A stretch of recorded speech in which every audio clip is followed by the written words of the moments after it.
I'm a real alcoholic. This is my personal study of the material of Alcoholics Anonymous. I'm on step 2 and the 12 and 12. Came to believe that a power greater than ourselves could restore us to sanity.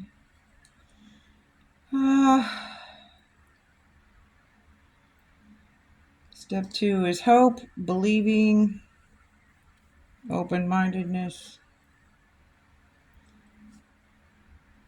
The moment they read step 2, most AA newcomers are confronted with a dilemma, which is a difficult choice, sometimes a serious one. How often have we heard them cry out, "Look what you people have done to us. You have convinced us that we are alcoholics and their lives are unmanageable, having reduced us to a state of absolute helplessness. You now declare that none but a higher power can remove our obsession. Some of us won't believe in God, others can't, and still others who do believe that God exists have no faith whatever he will perform this miracle. Yes, you've got us over the barrel all right, but where do we go from here?" So it went from came to believe that a power greater than ourselves straight into God, and that's not, that's a subject that we haven't really wanted to talk about for a long, long time. People who are alcoholics and addicts, uh, I don't know about anyone but me. I was real angry at God for um, not saving me and not making my life be the way that I thought it was going to be. I didn't know I was um, trying to be my own God. I don't think we really know that.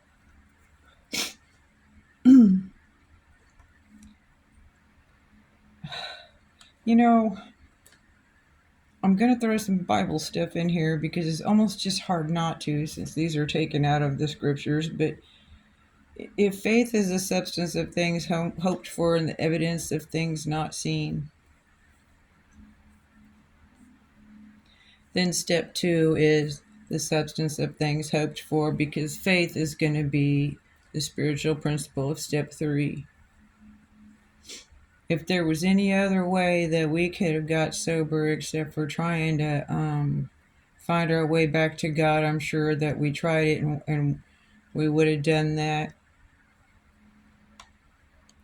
if we didn't if we had any other choice.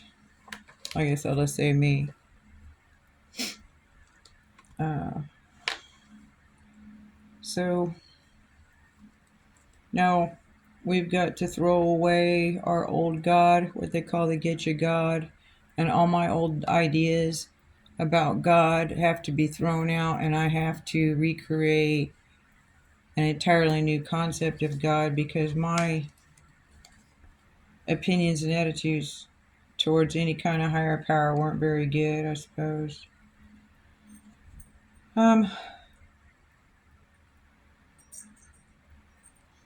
so my first sponsor, I remember I said something about God, and she said, "God who?" And I was like, "What do you mean?" They say good orderly direction. We got to start somewhere. It doesn't really matter where we start, just that we do start. Only got to remember 3 things: start, continue, and finish. Let's look first at the case of the one who says he won't believe, the belligerent one, hostile. He's in a state of mind which can be described only as savage, animalistic. His whole philosophy, knowledge of life in which he so gloried is threatened. Is bad enough, he thinks, to admit alcohol has him down for keeps, but now, still smarting from that admission, he's faced with something really impossible. Still smarting, still hurting from that admission. It really is a blow to our ego and pride. how he does cherish the thought that man, risen so majestically from a single cell in the primordial ooze, is the spearhead of evolution and therefore the only God that his universe knows. Must he renounce all this to save himself? So it's going to be man versus God. When I came in to AA, I was stuck in a state of fight or flight, and a lot of us are pretty savage and are animalistic by the time we get there, depending on the bottom. Fight or flight is an animalistic attitude based on instinct. I've been living my life based on my feelings and whatever I thought I wanted. So do we have to renounce all of our thinking of evolution? No. At this juncture, his AA sponsor usually laughs. This, the newcomer thinks, is just about the last straw. This is the beginning of the end, and so it is. The beginning of the end of his old life and the beginning of his emergence into a new one. His sponsor probably says, "Take it easy. The hoop you have to jump through is a lot wider than you think. At least I found it so. So did a friend of mine who was the one-time vice president of the American Atheist Society, but he got through with room to spare. So how do we eat an elephant? One bite at a time. We need to program our minds from away from stinking thinking, drinking. Honest, open-minded, and willingness."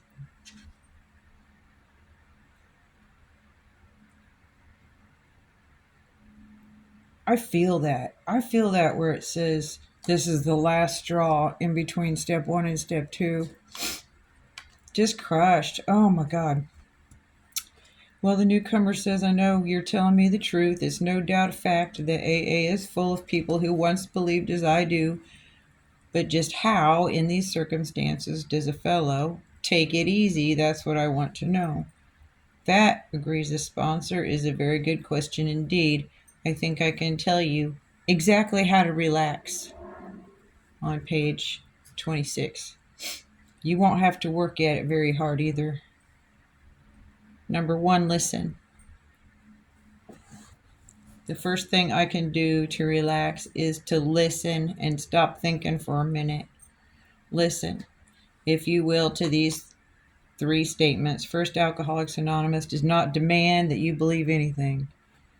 All of its 12 steps are but suggestions. Second, to get sober and stay sober, you don't have to swallow all of step 2 right now. Looking back, I find that I took it piecemeal myself. So 1, listen. Number 2, baby steps. The way to eat an elephant is 1 bite at a time. It's a cinch by the inch, it's hard by the yard. Third, all you really need is a truly open mind. Well, that's the hard part. Just resign from the debating society. That means stop squirrel caging. Don't think. Don't try to figure it out. Just stop. Quit bothering yourself with such deep questions as whether it was the hen or the egg that came first. Again, I say all you need is an open mind. So there's that think slogan up on the wall, and I was told that does not apply to me. And when I stop thinking and trying to figure stuff out, then I can stop fighting, and then I can open my mind. So squirrel caging is what we got to stop doing. The sponsor continues, take, for example, my own case. I had scientific schooling. Naturally, I respected, venerated, seen as, even worshipped science. As a matter of fact, I still do all except the worship part. As a matter of fact, I still do. Time after time, my instructors held me up to the basic principle of all scientific progress, search and research again and again, always with an open mind. When I first looked at AA, my reaction was just like yours. This AA business I thought is totally unscientific. This I can't swallow. I simply won't consider such nonsense. So, there's a sentence in the big book that says, when I stopped fighting, step two gently and gradually infiltrated my life. This is why we got to hit bottom, because we're going to have to keep surrendering over and over and over again, because I have to remember my way doesn't work over and over and over again. I remember going into my first meeting, and there was a bunch of old men there smoking cigarettes, and I looked at the steps on the wall and the word God was there, and I was like, oh no, that's not for me, and I walked out.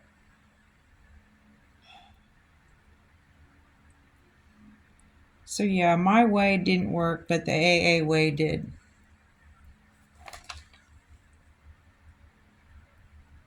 Big Book, page 13. Common sense would thus become uncommon sense.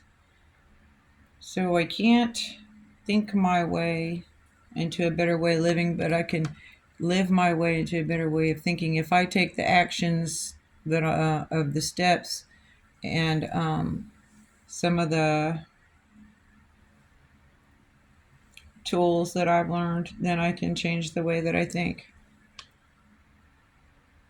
Then I woke up, I had to admit that AA showed results, prodigious results. That's huge.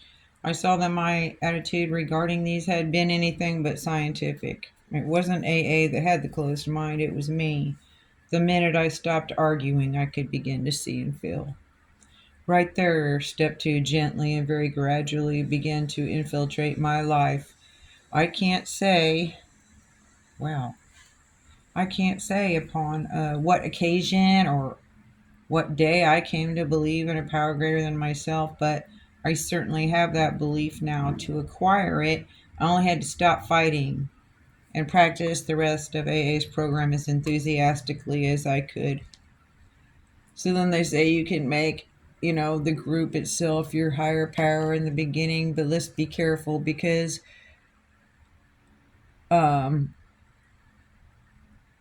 any type of power that you give to another individual, you have to just be careful. I'm really so okay. It says you can make AA itself your higher power. It doesn't ever say make your sponsor your higher power. It never says that. It never says to make another human being your higher power. I don't think you should ever do that. That's a dangerous, codependent, and unhealthy thing to do. And it puts that person in a position of power where they can manipulate and control you. Power corrupts, absolute power corrupts absolutely. And everybody in AA is now well. This is only one man's opinion based on his own experience, of course. I must quickly assure you that AAs tread innumerable paths in their quest for faith. If you don't care for the one I've suggested, you'll be sure to discover one that suits if you only look and listen. So when we go back to how to relax, number one, listen. It's hard to think and listen at the same time. I know we do it, but with practice, I can learn how to listen without thinking. And then I can really hear. Many a man like you has begun to solve the problem by the method of substitution. You can, if you wish, make AA itself your higher power. Here's a very large group of people who have solved their alcohol problem. In this respect, they are certainly a power greater than you who have not even come close to a solution. So 2 people are more powerful than 1, and 3 people are more powerful than 2, and a threefold cord is not easily broken. In this respect, they're certainly a power greater than you. Okay. Surely you can have faith in them. Even this minimum of faith will be enough. You will find many members who have crossed the threshold just this way. I did. All of them will tell you that once across, their faith broadened. So any start, even a small start, is a beginning. Their faith broadened and deepened. Relieved of the alcohol obsession, their lives unaccountably transformed. They came to believe in a higher power, and most of them began to talk of God in step 2. Hey, in the big book, page 50, I got cross-referenced. The faith part was that we kind of missed the forest because of some of the ugliness of the trees when we were judging the people in church who were such hypocrites. So, like, we judge everybody by a few. Consider next the plight of those who once had faith but have lost it. That's me. There will be those who have drifted into indifference. I don't have a definition for that. Those filled with self-sufficiency, who have cut themselves off, those who have become prejudiced against religion, and those who are downright defiant because God has failed to fulfill their demands. So that's okay. There's several types. Had faith and lost it. Those who drifted away from faith. Those who cut themselves off, becoming self-sufficient and didn't need God's help anymore. Those who are prejudiced against religion because some people hurt them in church. I've been hurt in church. And there are those who are rebels against God because he didn't do what they wanted him to do, which that's me. I fall into several categories there. Can AA experience tell all these they may still find a faith that works? That's the question. I think the answer to that question depends on the willingness of the person to change their way of thinking and to continue. Sometimes AA comes harder to those who have lost or rejected faith than to those who never had any faith at all. For they think they have tried faith and found it wanting. They think they tried the way of faith and the way of no faith, and since both ways have proved bitterly disappointing, they concluded there is no place whatever for them to go. They just think that, but it's not true. The roadblocks of indifference, which is carelessness, fancied self-sufficiency, which is isolated and cut off, prejudice, which is bias, not based on fact, and defiance, which is rebellion, often prove more solid and formidable for these people than any erected by the unconvinced agnostic or even the militant atheist. So the people that have been to church, hurt by church, tried to do it on their own, rebelled, those people, it's harder for them to get back to faith than the people who never had any faith in God in the first place. Because you got to undo all that, you got to get through all those pains and undo that way of thinking to redo it again. So if you don't believe in God in the first place, you're going to form a concept. But if you have a preconceived notion of God, you have to undo that preconceived notion and then relearn another one. So it's hard. It's harder for people. So religion says the existence of God can be proved. The agnostic says it can't be proved. And the atheist claims proof of the non-existence of God.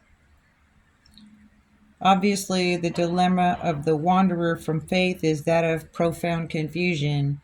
He thinks himself lost to the comfort of any convictions at all. So he's like not have any belief anymore of any of those things. He can't believe any of them.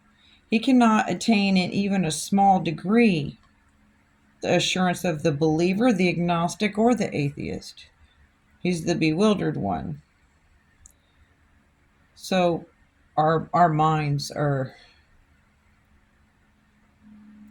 very tricky, especially like alcoholic mind is a tricky thing. I mean, we want to think we already tried when we didn't, or gave it a half-hearted attempt, or didn't recognize that that we were being rebellious, didn't recognize we were being prejudiced, and we didn't see those things in ourselves, so we don't know.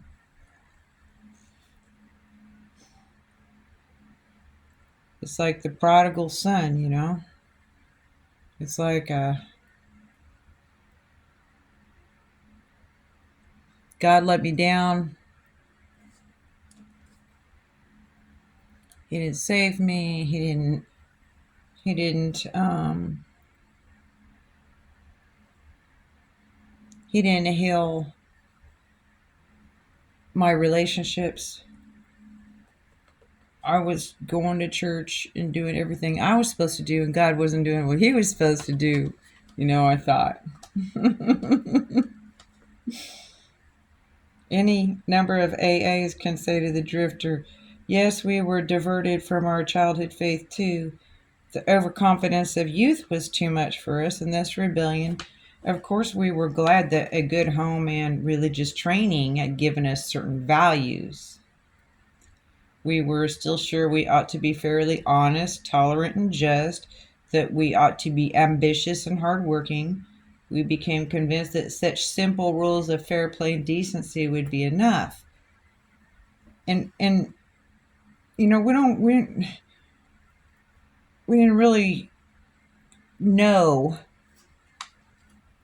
more than that.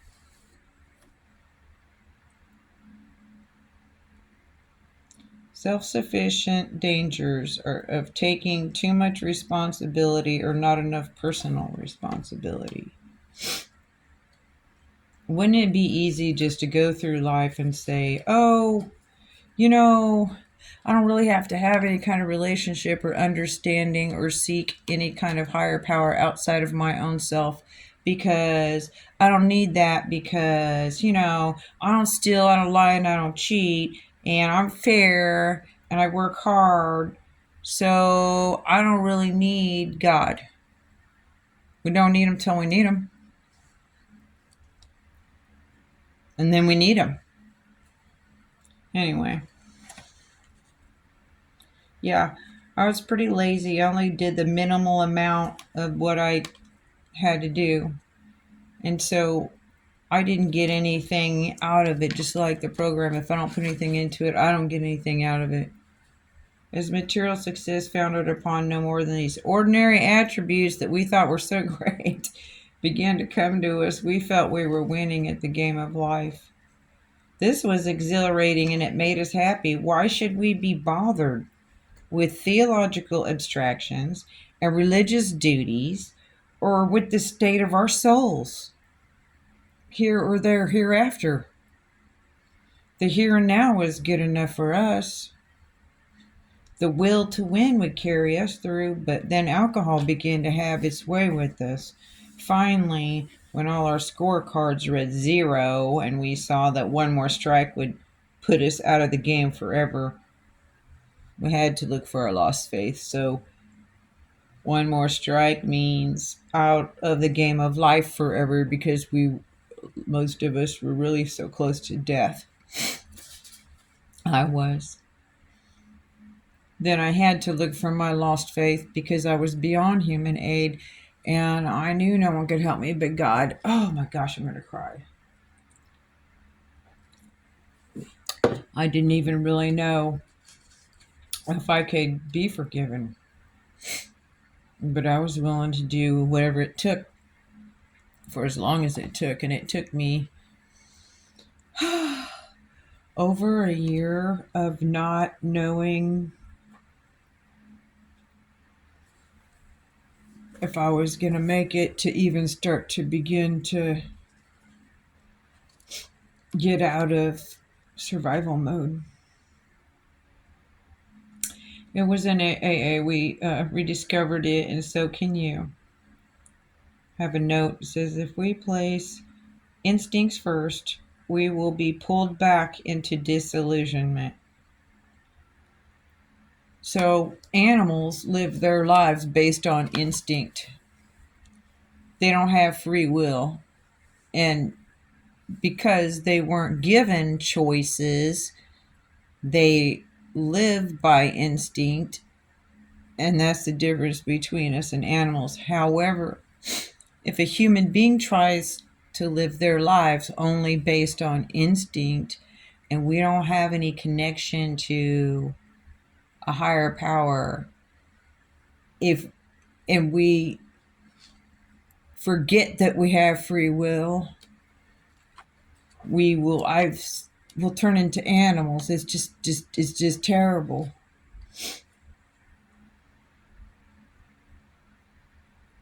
Now we come to another kind of problem, the intellectually self-sufficient man or woman. That's the third person. To these, many AAs can say, yes, we were like you, far too smart for our own good. We love to have people call us precocious. I don't have the definition for that. We used our education to blow ourselves up into prideful balloons, though we were careful to hide this from others. Secretly, we felt we could float above the rest of the folks on our brain power alone. Scientific progress told us there was nothing man couldn't do. Knowledge was all powerful. Intellect could conquer nature. Since we were brighter than most folks, so we thought, the spoils of victory would be ours for the thinking. The God of intellect displaced the God of our fathers. But again, John Barleycorn had other ideas. So we know that pride is one of the biggest character defects that we have.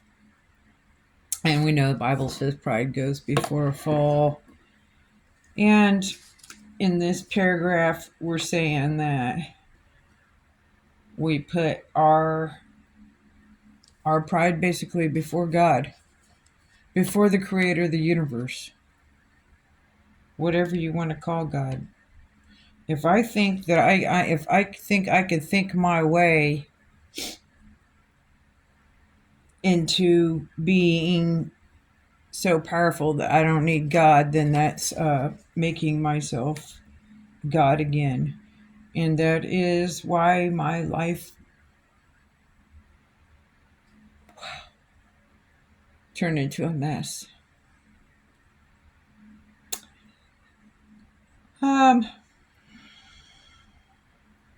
But I did think that, if I was smart enough, I could think my way through the world and get everything that I wanted.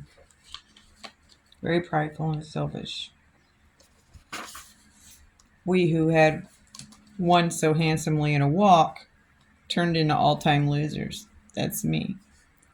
I got a scholarship when I was in 7th grade to an academy, and I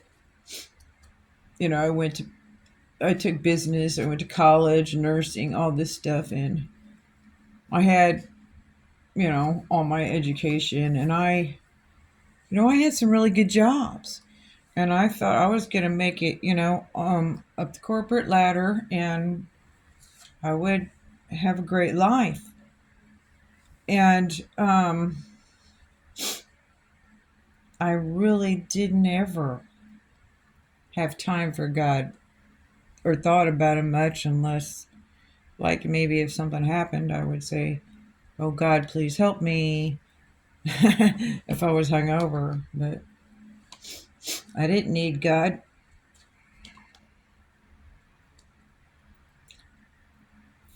Receive faith as a gift from humility. So we saw that we had to reconsider or die. And that's just exactly what it goes to. If you're a real alcoholic, we have to change the way we think or die. And there's just no other way. If you're not a real alcoholic, then then you don't understand what I'm saying.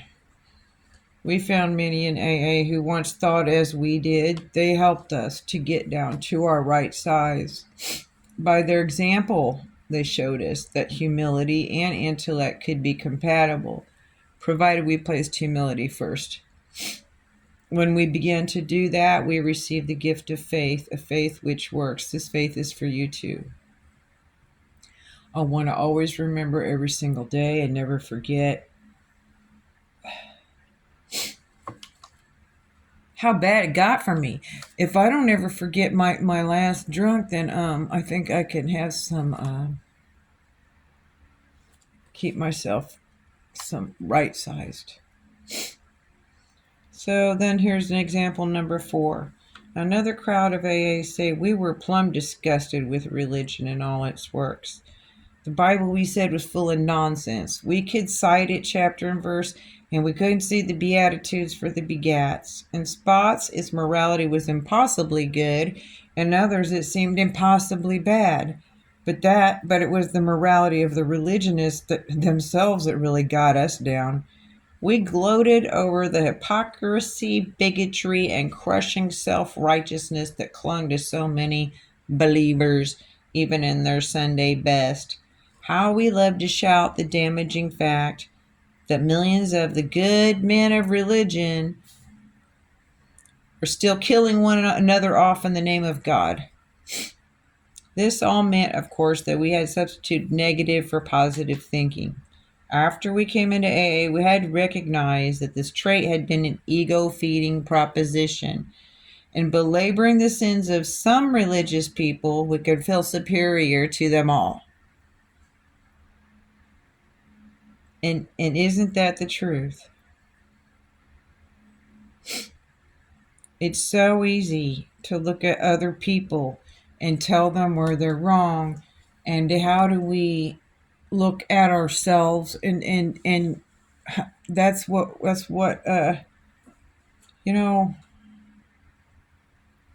these steps are about. Help me look at me. As I'm reading this, I'm thinking of the genocide that's occurring in Gaza, and it's just insane that we're going through this. I just can't. So, moreover, we could avoid looking at some of our own shortcomings. Self-righteousness. Oh my God, that's terrible. You know that self-righteousness is not even in one of the 7 deadly sins, but it is, I guess it's part of pride, ego, whatever, but it's really kind of specific. And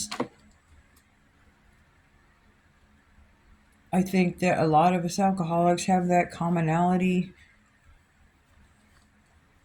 Someone once said an alcoholic's the only person who can look down their nose at everyone else while they're still laying in the gutter. Because we get delusional.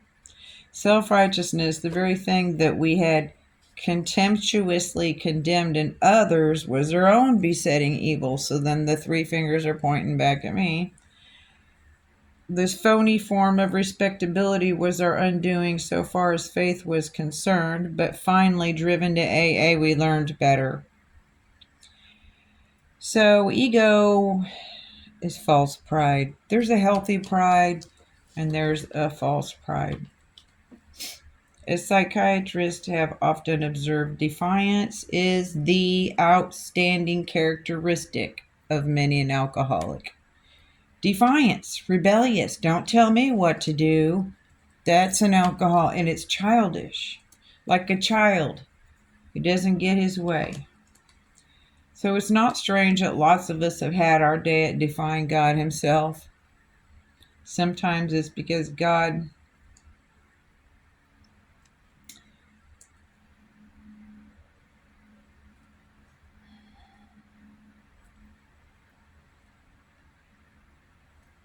has not delivered us the good things of life, which we specified. As a greedy child makes an impossible list for Santa Claus.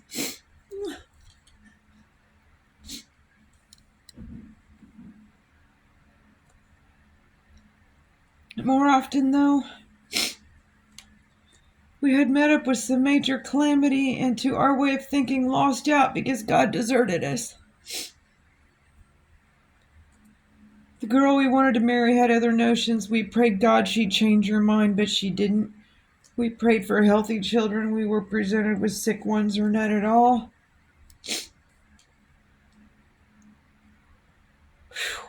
We prayed for promotions at business and none came. Loved ones upon whom we heartily depended were taken from us by so-called acts of God. Excuse me. Then we became drunkards and asked God to stop that, but nothing happened. This was the unkindest cut of all. Damn this faith business, we said.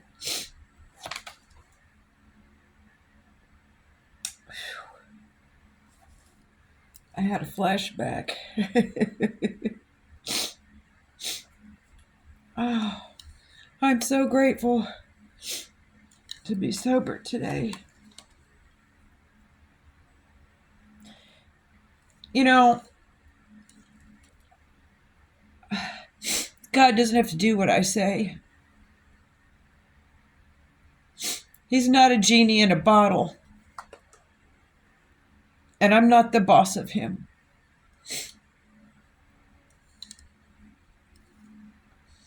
He's the boss.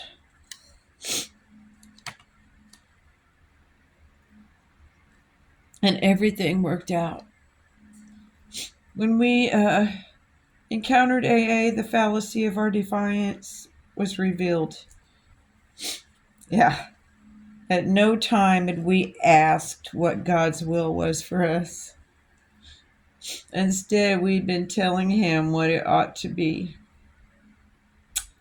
No man we saw could believe in God and defy him too. Belief meant reliance, not defiance. In AA, we saw the fruits of this belief. Men and women spared from alcohol's final catastrophe. We saw them meet and transcend other pains and trials. We saw them calmly accept impossible situations, seeking neither to run nor to recriminate, which means blame. This was not only faith, it was faith that worked under all conditions. We soon concluded that whatever price in humility we must pay, we would pay.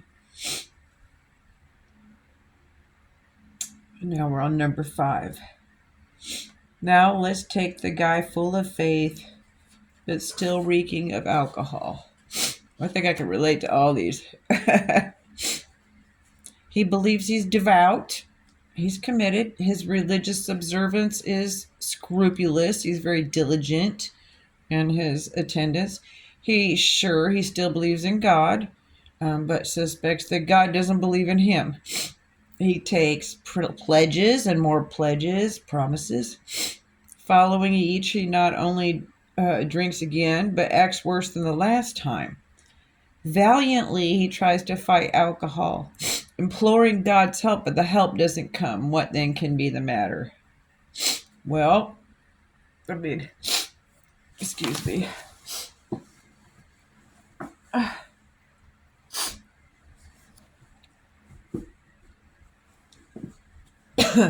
He's going to church and he's doing all these things. He may light a candle, say 10 Hail Marys, cross himself. And he's doing all these things, right? And nothing's working, okay? So to the clergymen, doctors, friends, and families, the alcoholic who means well and tries hard is a heartbreaking riddle, but to most AAs, he is not. There are too many of us who have been just like him and have found the riddle's answer. The answer has to do with the quality of faith rather than its quantity. This had been our blind spot. We supposed we had humility when we really hadn't. We supposed we had been serious about religious practices, when upon honest appraisal we found we had only been superficial. which is shallow. You know, going to the other extreme, we wallowed in emotionalism and had mistaken it for true religious feeling. Me say, we wanted to believe, we wanted to be serious. I wanted to be serious. I couldn't make myself be more spiritual, but I tried to force myself to be more spiritual. I went to Pentecostal and did the speaking in tongues and the laying on the hands, and you know that's what I feel is emotionalism. That's nothing against Pentecostal. I love Pentecostal. I'm not going to church right now, but there's a way that is insincere. It has to do with my with the sincerity of my heart. Okay, going to the other extreme, we're either shallow or too emotional. Okay, in both cases, we had been asking something for nothing. The fact was, we really hadn't cleaned house so the grace of God could enter us and expel the obsession. So I just wanted to say 5 Hail Marys and everything would be all right. Okay? But I didn't really want to do anything. See? Not really. I could confess maybe maybe I cheated, okay? But I didn't get all the way down to the root of the whys and the hows and the what fors, okay? I was being lazy. So we all know cleaning house is the 4th step, and that's part of the process. In no deep or meaningful sense had we ever taken stock of ourselves, made amends to those we had harmed, or freely given to any other human being without any demand for reward. We had not even prayed rightly. We had always said, "Grant me my wishes," instead of "Thy will be done, not mine." The love of God and man we understood not at all. Therefore, we remained self-deceived and so incapable of receiving enough grace to restore us to sanity, because we weren't getting real and weren't getting real honest. It was superficial, topical bullshit. Let me tell the truth, the whole truth, nothing but the truth.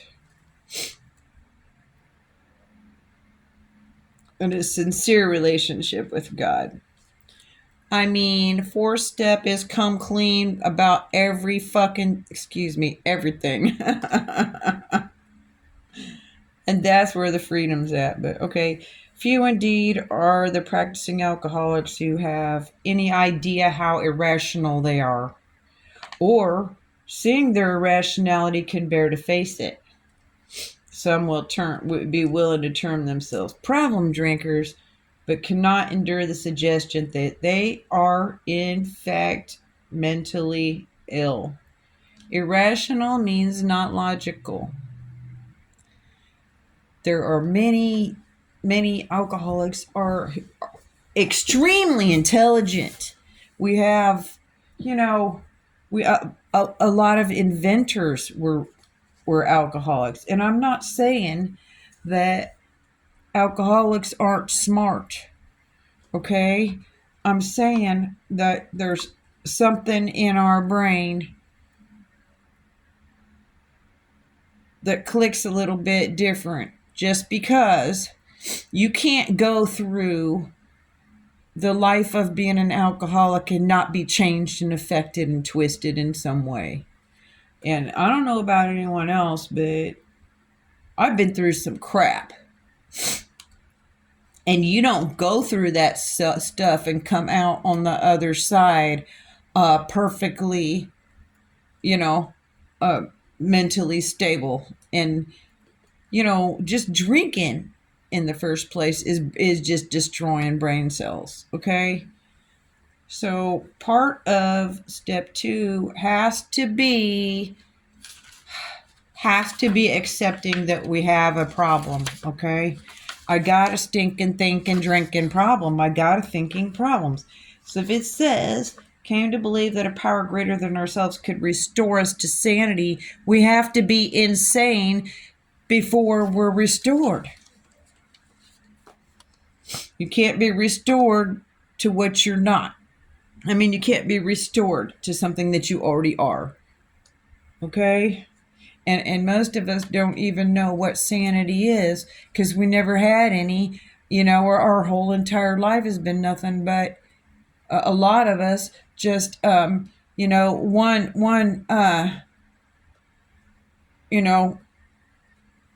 thing to the next,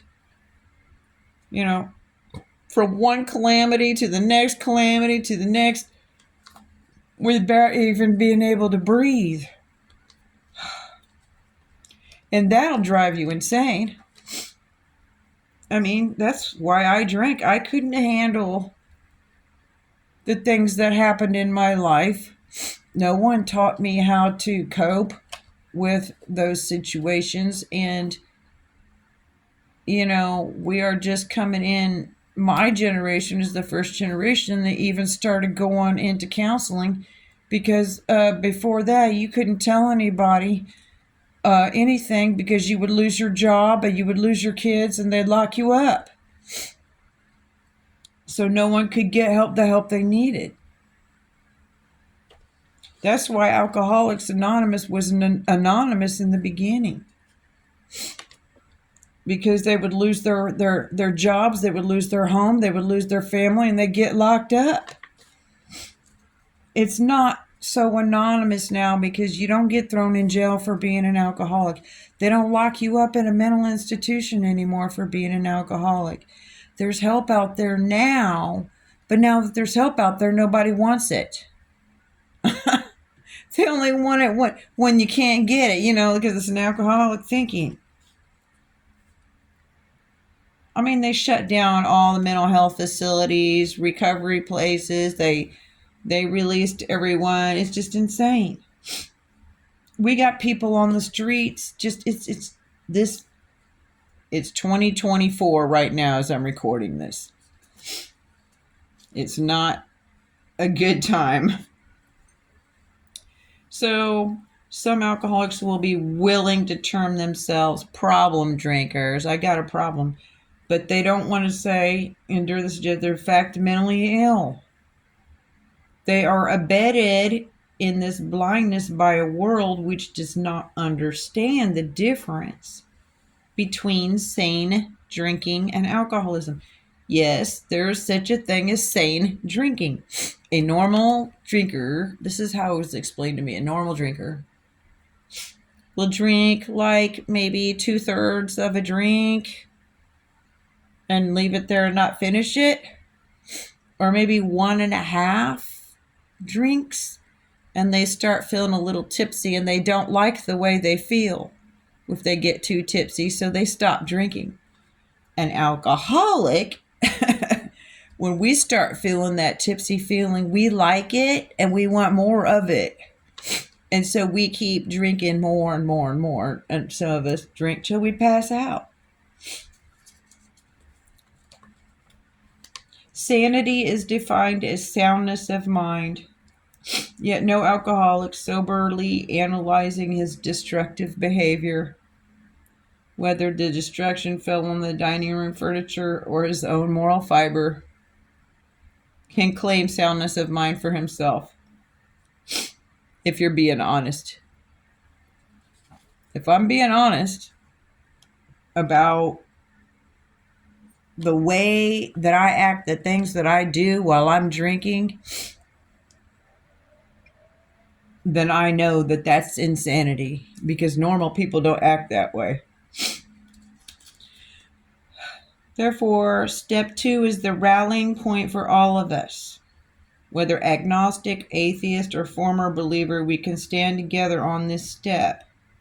True humility and an open mind can lead us to faith, which is step 3. And every AA meeting is an assurance that God will restore us to sanity if we rightly relate ourselves to Him in sincerity and honestly and not superficially. And then my notes are by the grace of God and my willingness. Or so intellect versus emotion. Mental illness disorders that affect your mind, thinking, and behavior. Sanity, the ability to think and behave in a normal and rational manner. So, I hope that anything that I say may help another person. I have an adult son who's out there. This is my legacy. I am waiting to get insurance on my vehicle so I can start going to meetings again. I've had a lot of things preventing me from being able to go to meetings. I got major trust issues, so anyway, pray for me, y'all. If you have any questions, if you need any help, drop a comment. I'll check the comments. I'll do whatever I can to help you. Hook you up with some resources if you need them. God bless you.